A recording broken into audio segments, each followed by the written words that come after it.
मिळाल्या आहेत। पश्चिम महाराष्ट्रातही भाजपानं यश मिळवलं आहे। पुणे आणि पिंपरी चिंचवडमध्ये भाजपा आणि राष्ट्रवादी काँग्रेसमध्ये अटीतटीची लढत होती, मात्र दोन्ही ठिकाणी भाजपानं बाजी मारली।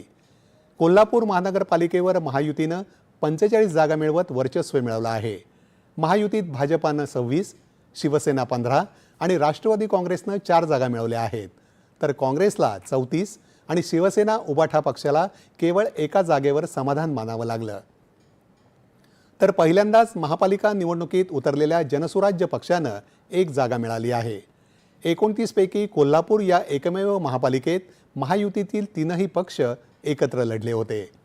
कोल्हापूरच्या निकालावर काँग्रेस नेते सतेज पाटील यांनी प्रतिक्रिया दिली आहे। भाजपला अनेक ठिकाणी यश त्या ठिकाणी मिळते आणि मग या सगळ्या वातावरणामध्ये किमान आम्ही आमचा गड राखून या ठिकाणी ठेवला।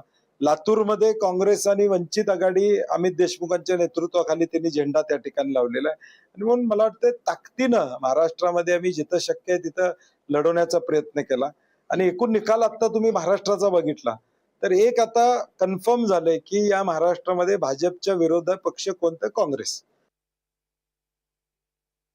कोल्हापूर महानगरपालिकेच्या 102 जागांपैकी 87 जागांवर विजय मिळवत भाजपानं बहुमत प्राप्त केलं आहे।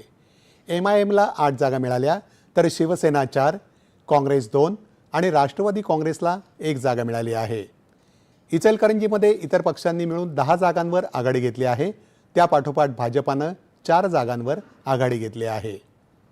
अहिल्यानगर महानगरपालिकेत भाजपा राष्ट्रवादी युतीनं मिळवलेल्या ऐतिहासिक विजयाबद्दल मुख्यमंत्री देवेंद्र फडणवीस यांनी पालकमंत्री राधाकृष्ण विखे पाटील यांचं अभिनंदन केलं आहे। संग्राम जगताप आणि डॉक्टर सुजय विखे पाटील यांच्या नेतृत्वाखाली ही निवडणूक लढवण्यात आली। एकूण 68 जागांपैकी सध्या युतीला 52 पेक्षा अधिक ठिकाणी यश मिळालं आहे। विदर्भात नागपूरमध्ये भाजपानं निर्णायक आघाडी